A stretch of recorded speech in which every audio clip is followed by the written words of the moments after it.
Welcome back to Self-Love Ignited. Today on the podcast, I'm interviewing Amber Hagberg. Our interview is so refreshing because Amber is really upfront about how she needed to gain weight to regain her health and finally find freedom in her body. Amber is a yoga teacher and has been practicing yoga for over 10 years. She continues to study yoga and learn more about herself so that she is better able to serve her students and give back to yoga what yoga has continuously and unconditionally given her for the last 10 years. Amber is here on the planet to help other high and overachieving women reclaim their power by building confidence, setting boundaries, and establishing a daily yoga practice in order to create a life of passion and purpose.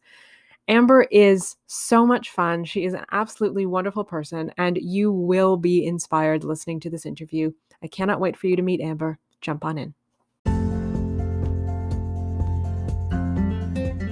My name is Katie Allen, and this is Self-Love Ignited. Let's get to it.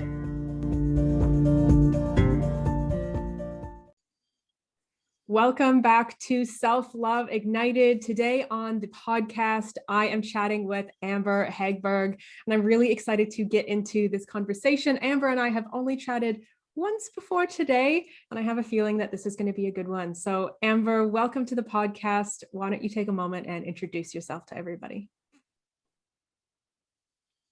Thank you so much for having me. Super excited to dive in today. And I'm Amber. I live in Costa Rica, been helping women teach yoga, practice yoga, get away into nature, life coach, and really just connecting to self-love and self-care through yoga philosophy.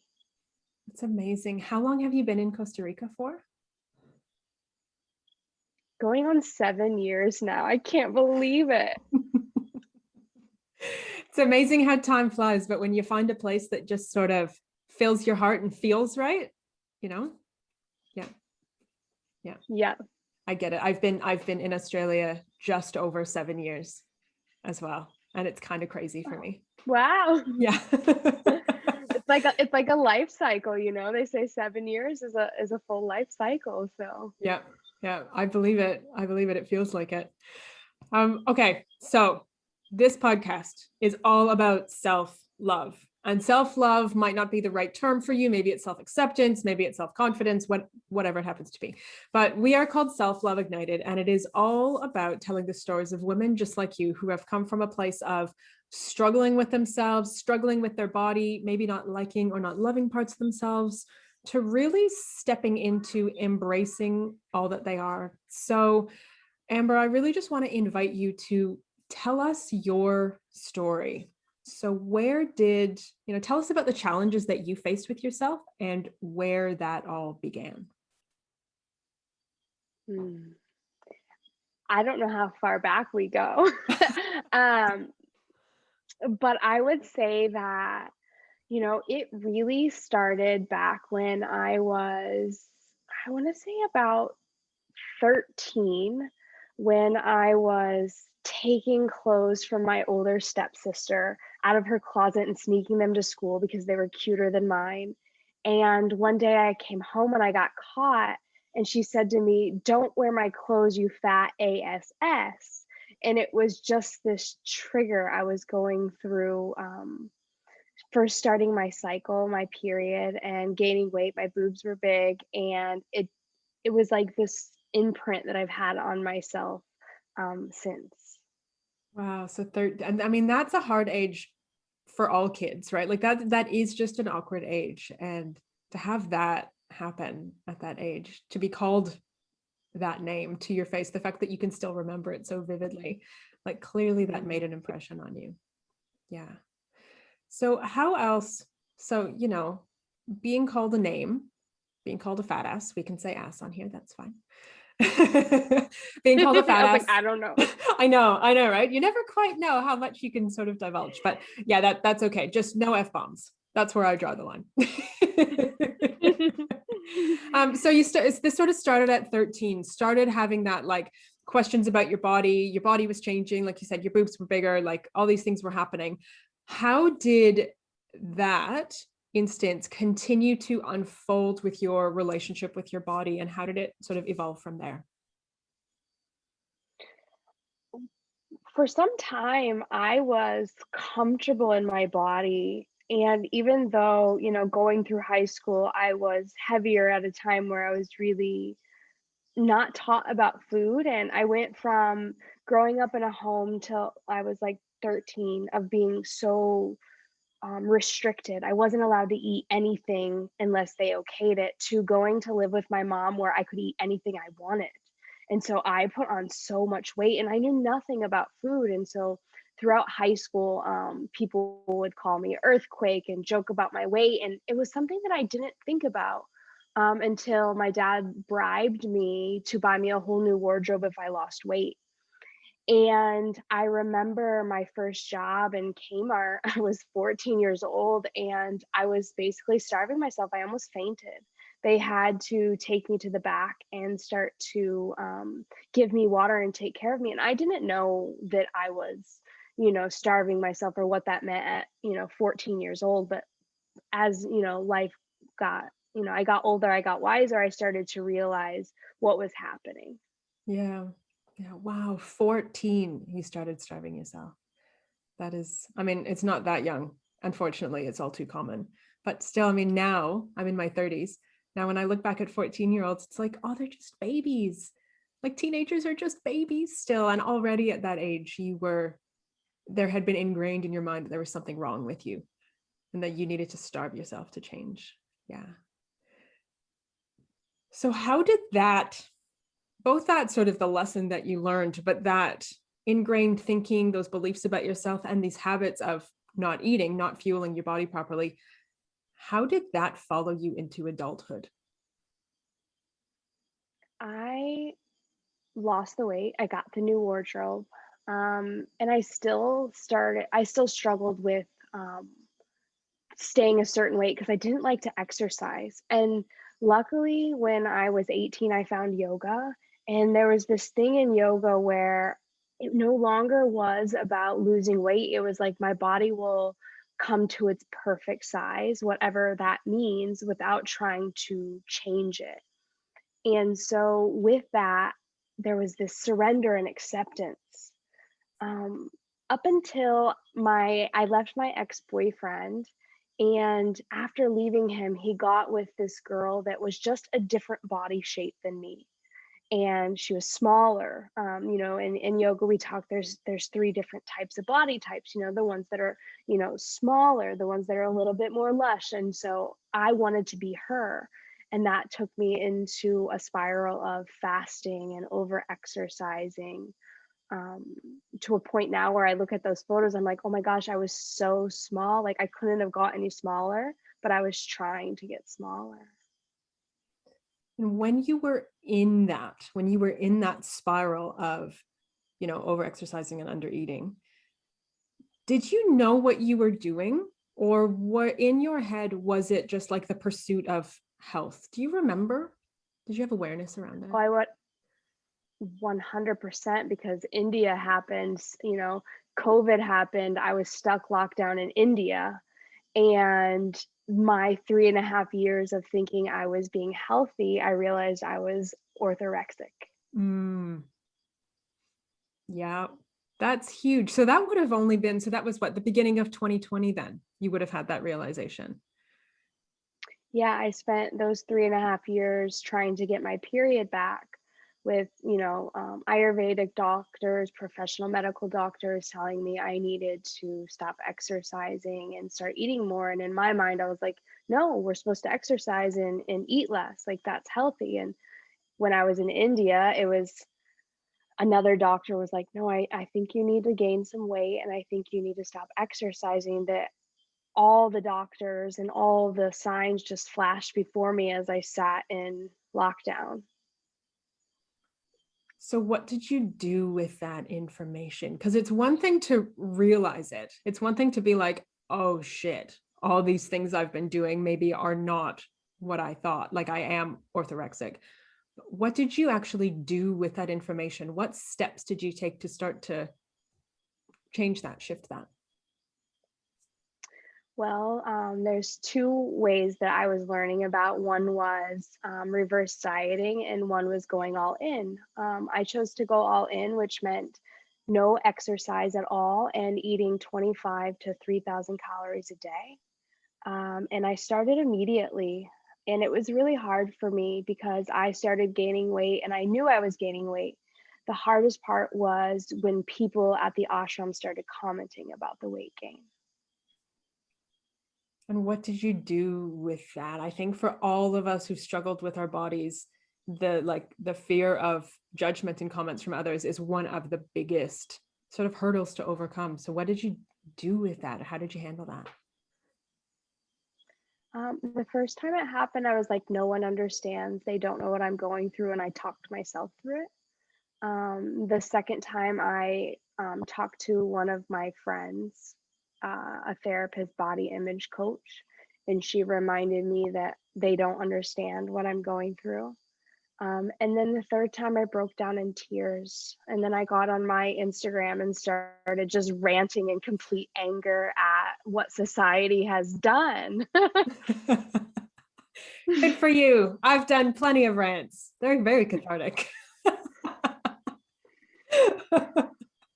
So tell me about then this last year and a bit, since you started this journey, since you started intentionally eating more, intentionally gaining weight, having a bit of support, having a bit of breakdown, having a bit of anger, all perfectly normal, healthy things.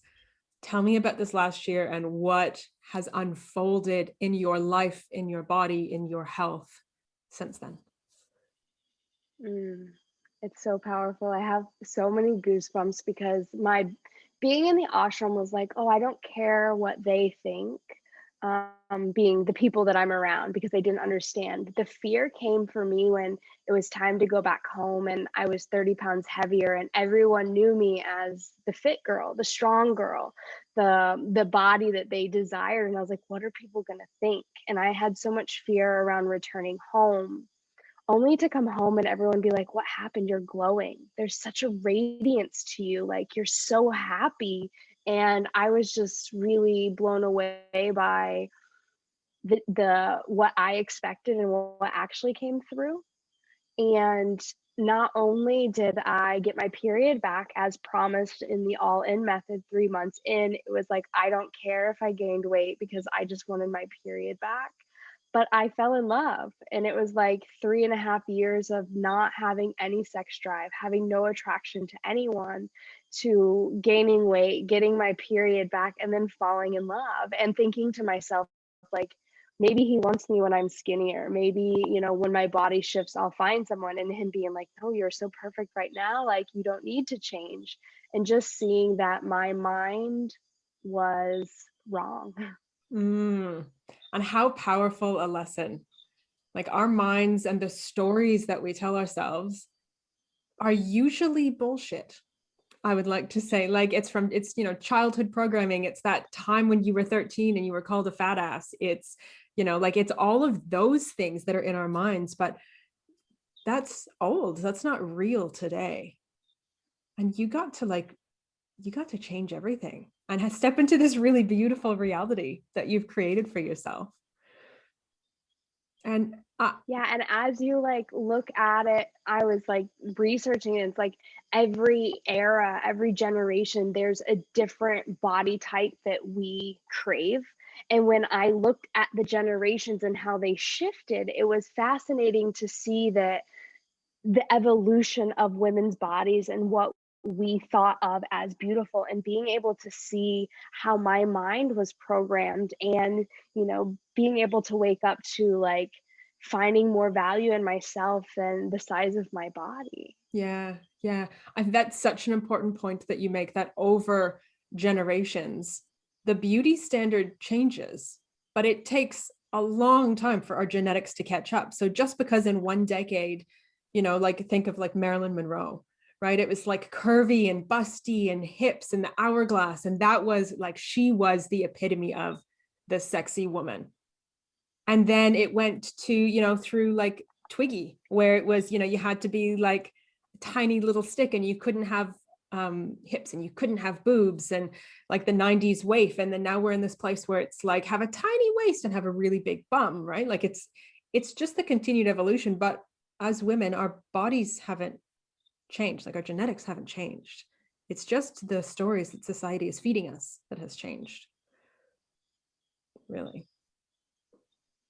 Yeah. And even just, it's funny, just yesterday, I was looking on Instagram, as you do, scrolling through, seeing what you can see. And somebody posted, it was photos of goddesses from thousands of years ago, from ancient cultures. And they were little rock carvings of different goddesses from cultures all over the world. And they were literally every shape and size. And they were all considered beautiful, and they were all considered desirable. And it's like, if women could just, and this is, part of the intention of this podcast and of having you here, if women could just really understand that all shapes and sizes are beautiful, and that however you show up in the world is desirable and is okay and is worthy, and you can fall in love and you can be happy and you can live the life of your dreams regardless of what you look like, there would be so much more peace in this world. Oh, yeah. So much more peace, and knowing that like health isn't a size. Yeah. And so it's like, as we start to look at what healthy is, opposed to what shape of our bodies that we have, it's, yeah, Mm-hmm. self-love. Mm-hmm. And Amber, would you say that this journey for you, has this been a journey of self-love or body love or self-acceptance? Is there a term that feels most true for you? I think for me, it's freedom to be me. So that could be self-acceptance, but really like my word through this all was freedom. Like Mm. freedom from society, freedom from the control. I had myself in so many boxes and so many rules, and now it's like, oh, I can just eat what I want, exercise when I feel like it, and not have to be in a box. So it's, freedom, and in that it's self-love, because sometimes I used to think like self-love was like doing something every single day, but self-love sometimes is doing nothing at all. Yeah. Yeah. You've captured it perfectly. Yeah. Self-love is not in the doing. Love is not an action. Love is a feeling and a way of being. And you can show love through actions, but if you want to feel love and experience love, yeah, sometimes it is doing nothing. Yeah. I want to know, on this journey in your life, what have you had any practices, any routines, any rituals that you've done to support yourself on this journey of seeking freedom and stepping into self-love?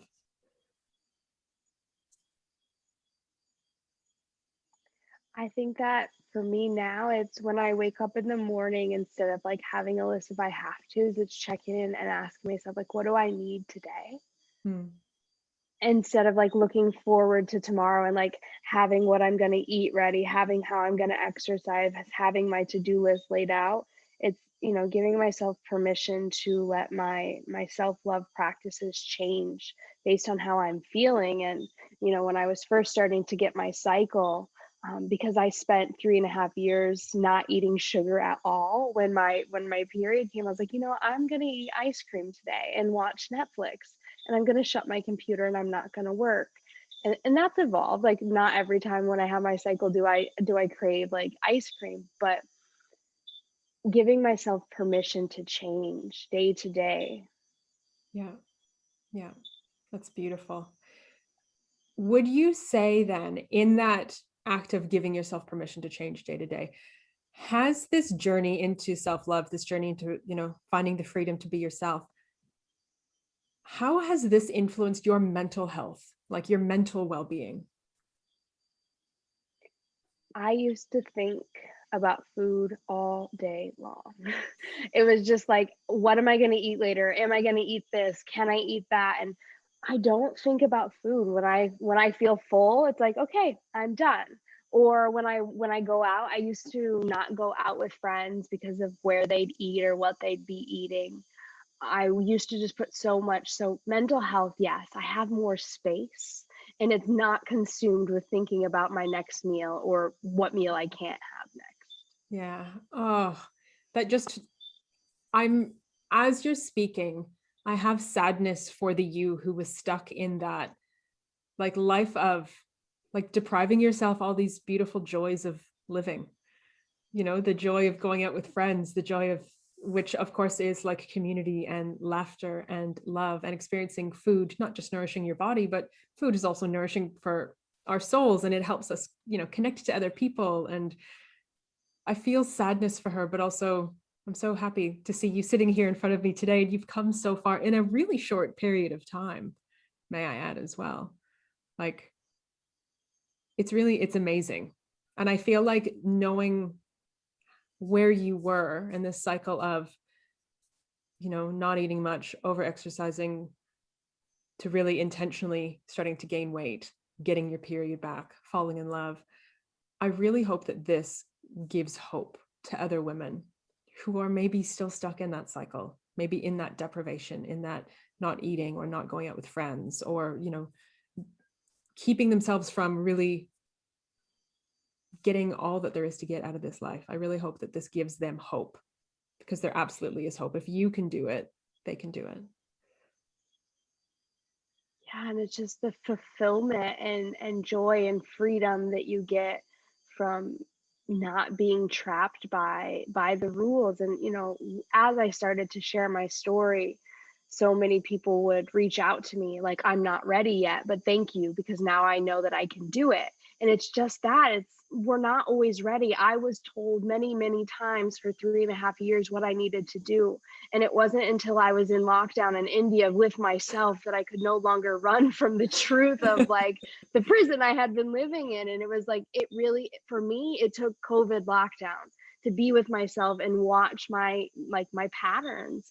And so there's so much hope. And I used to tell myself, this isn't going to be this way forever. Even though when I was in it, I didn't know I was in it. I Yeah. had to get out of it, and there's so much hope that, and to enjoy it, when we are living inside of rules and boxes and no's, we can't really be here enjoying what we're meant to do. Food is meant to be enjoyed around people we love. And if it's something, that we can or can't have, we're like holding ourselves back from really the experience of being human. Yeah. Yeah, absolutely. That it is an integral part of the human experience, is having that food and having that connection. And I'm really curious, I want to ask you, as your relationship with yourself has changed and evolved and really blossomed, how has that impacted your other relationships in your life? So I know you already mentioned that you fell in love this last year, but how has it impacted, I suppose, how you show up in a romantic relationship, but also your relationship with maybe your family and your friends and other people who've known you from before?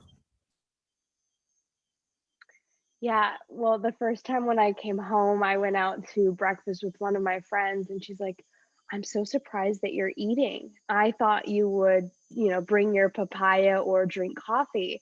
And so what it's done is like not only like brought my friends shock, but it's allowed them to feel comfortable inviting me places, and knowing like, oh, she's not going to be on another fast. And it's opened up opportunities and more ability to connect. Which is what life's all about at the end of the day, Hmm. right? Yeah. Yeah. So, Amber, tell us about how this journey into self love, into having the freedom to be your real, true, authentic self, how has this impacted your path to entrepreneurship and having your own business and bringing your beautiful offerings into the world? Tell us about that. It's amazing that we attract people that we are like. And so I always get people now that are like struggling with loving themselves and loving their body. And so I used to teach yoga and how to be a yoga teacher, and it's navigated into how to love yourself and break the rules and enjoy your life and use your daily practices and your daily rituals to be more of who you are rather than what you need to or have to do. And so what it's really done is brought people that were women into my world that are going through what I once went through. And it's so relatable. Like when they talk to me, I'm like, I feel like I'm talking to myself. I feel like I'm telling you everything I needed to hear 2 years ago. And in that, it's like what you said to me before. You're like, oh, I just want to hug you. I just want to hold you. Like, I can't believe that younger you was living that way. And it's like, oh, wait, that's how I felt. But it's allowed me to be relatable and they can understand. And so what it's done is open up opportunities for me to help other women who where I was, just a year and a half ago. Mm-hmm. And in that aspect, a year and a half is nothing. And it's, a far journey to come along when someone's going into it. I remember when I first started, my coach said it's just 3 months. And I got in 3 months and I was like, you said 3 months and I can tell this is a long road ahead, and, and it was just like, that was her way of getting me started because, here I am a year and a half later, still working to love my body, still working to be here, knowing that like, oh yeah, this is a lifelong journey, not a 3-month journey. Absolutely not a 3 month journey. Nope. Nope. Yeah, I get the question all the time, how long will it take me? Exactly what you asked. How long will this take me? And it's like, well, how long do you want to be alive? Like I always say, it's like this journey, it's your relationship with yourself. And just like every other relationship we have in this world, it's changing and it's evolving and it needs nurturing. And as long as you're living in this body, you have a relationship with yourself. So it's always going to be there and you will have ups and downs. And I think recognizing that it is evolving instead of having a 3 month time limit on it or 3 month expectation. Like, yeah, it's such a more peaceful way of approaching it, Yeah. I love the three. I think everybody has that moment. It's just 3 months, right? Like maybe 4 or 5, like maybe. Yeah. No, a few more decades if you're lucky. Yeah. Yeah. So if there's somebody listening who is, where you were a year and a half ago, 2 years ago, still really in that place of struggle, but also who is maybe starting to get to the, oh, maybe I do need to do something. Maybe I do need to do something. Is there one exercise or practice that you would recommend for them to start with or implement in their own lives? I would say journaling. Journaling so that you can get what's in your mind onto paper and see it. I often find that when I have women start journaling, there is a little bit of resistance because it makes it more real. But we can't change what we're not aware of. And so if you struggle with journaling, just start with 3 sentences every day and let those 3 sentences turn into 3 minutes, 3 minutes into 3 pages. And the moment you can bring awareness to whatever it is in your heart and in your mind, you then have the power to change it. Gorgeous. Gorgeous. That is wonderful advice. That's wonderful advice. Oh, that gave me goosebumps just listening to you speak about that. Because I think it is like the small daily practices and that being with yourself and bringing awareness, like that is the powerful stuff. Yes, of course, there might be like big breakthrough moments and everybody likes the big fireworks, but it really is that it's taking the time to be with yourself. And yes, journaling. Love it. Love it. Love it. Love it. I agree with you. 100%. So Amber, if listeners want to get in touch with you, if they want to find out more about you, about the work that you do, about the amazing services and offers that you bring to this world, where is the best place for them to find you? You can go to Amber Hagberg on Facebook and or Instagram, and I can send you those links. Beautiful. Yeah. And I will make sure that those are in the show notes as well. So it's really easy to click on through and find you. And as we get ready to wrap up, as we're sort of nearing the end of this interview, is there anything else that is on your heart that feels like it needs to be said? Is there any other little bits of wisdom or insight that you want to add before we wrap up? I just want to say that if that conversation towards the end about 3 months being a lifelong journey feels intimidating, just take it a day at a time and know that it's one foot in front of the other. And if you do want freedom, whatever it is, I know that I struggled with self-worth, self-esteem, showing up on Instagram, showing up on Facebook, and being liked or not liked, followed or unfollowed. Um, to put your value in you and what you do for yourself every single day. You can't change what other people think about you, but you can change the way you feel and think about yourself in the small moments of what you choose to do for yourself on a day-to-day basis.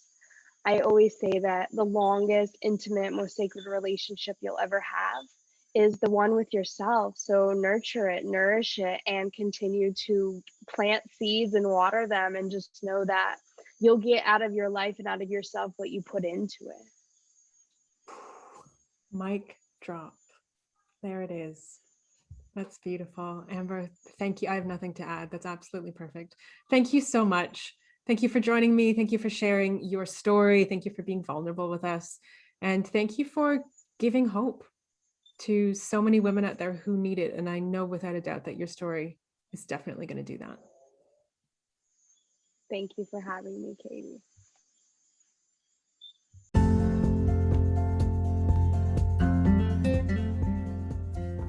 All of the links mentioned during the episode are down in the show notes. Please make sure to go on over and check them out.